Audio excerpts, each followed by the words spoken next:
It was a cold, gray evening in a quiet suburban town.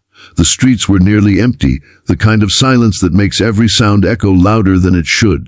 Officer Daniel Brooks was just finishing his shift, ready to head back to the station, when a small figure suddenly darted into the road.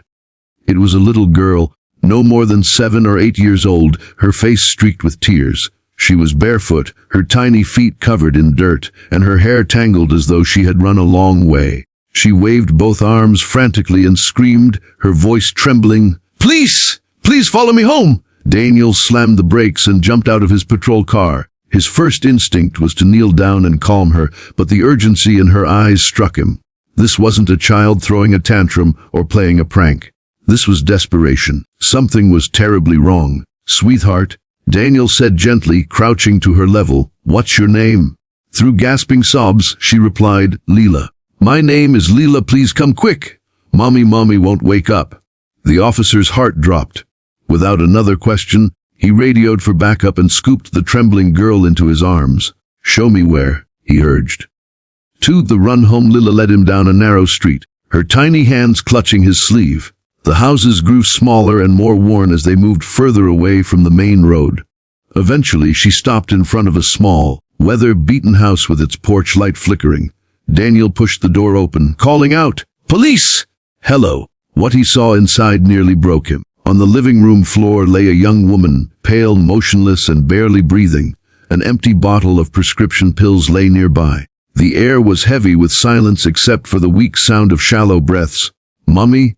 Leela wailed, running to her mother's side.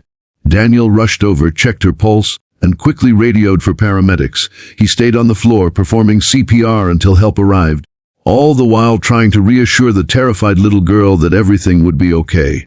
The struggles revealed the mother, whose name was Emily, survived. At the hospital, doctors revealed she had overdosed on pain medication. But the truth went deeper than just the overdose.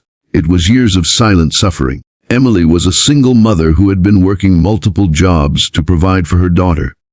Her husband had abandoned them when Leela was just a baby, leaving Emily with nothing but bills, debt, and the heavy responsibility of raising a child alone. Every day she wore a smile for Leela, but inside she was crumbling.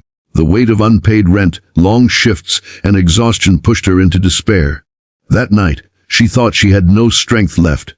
She didn't want to leave her daughter, but hopelessness clouded her judgment, and it was Leela, innocent, brave little Leela, who saved her life by running for help. The challenges they faced, but the hospital stay was only the beginning.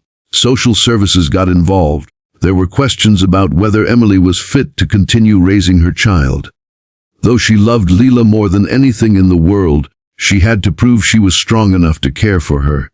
Emily broke down when a caseworker suggested that Leela might be safer in foster care until she recovered. The thought of losing her daughter, the one reason she had fought to live, was unbearable. Leela clung to her mother's hand, crying, "Please don't take me away! Mommy needs me, and I need her." Officer Daniel, who had witnessed everything from the start, couldn't stand back. He visited Emily in the hospital, offering words of encouragement and even arranging for community support. He knew what it was like to lose hope. He himself had once battled depression after the loss of his wife. Helping Emily felt like a second chance to do something meaningful.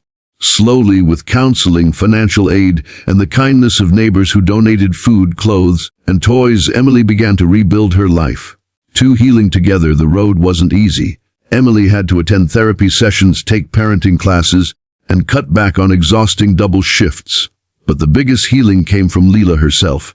Every night in the hospital, Leela would hold her mother's hand and whisper, "Don't be sad anymore, Mommy. We still have each other."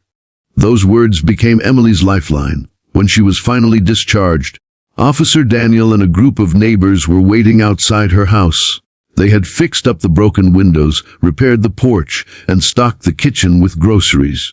It wasn't just a house anymore, it was a home filled with hope. The inspiring ending months later, Emily stood at a community center event holding Leela's hand. She shared her story openly, tears running down her cheeks. "I almost gave up," she confessed, her voice trembling.